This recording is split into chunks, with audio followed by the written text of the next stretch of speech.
And as the story goes, the man said, I see, may I make an offering? And he started to pour this milk rice, kind of liquid food, into the bowl.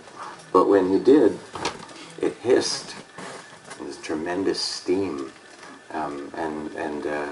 He sort of stepped back.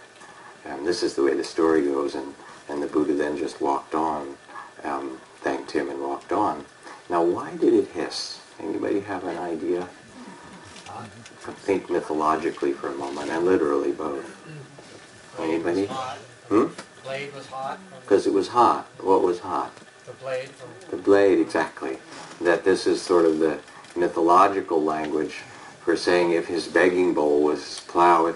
If any of you have ever plowed or know what that's like, that as the steel or the iron plow in those days cuts through the earth, it gets really hot by the end of a long furrow.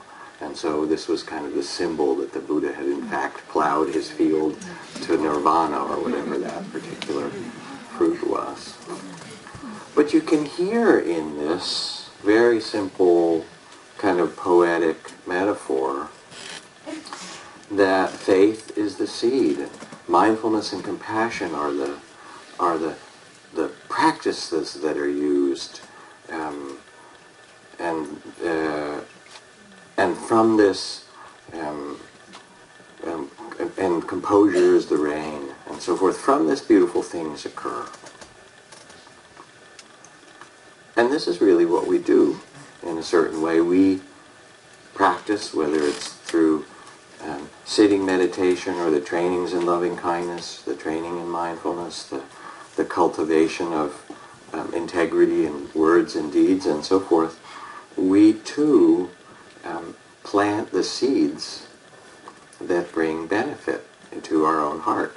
We're the gardeners of the heart, if you will. Now the thing about gardening or planting, for those of you who've done any of it, is that it's actually not that easy. First of all, it's a lot of work digging and composting and kind of preparing the soil and putting the seeds in.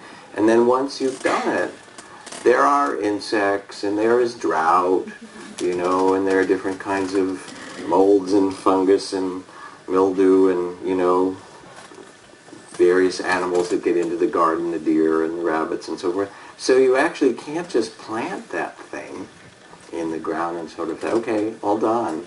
You actually have to tend what's alive. And in the tending, then something beautiful comes. And so in a way, what I'm just saying tonight, and I'll tell different stories, is an encouragement for you to trust that when you plant beautiful seeds, that they will grow if you tend them.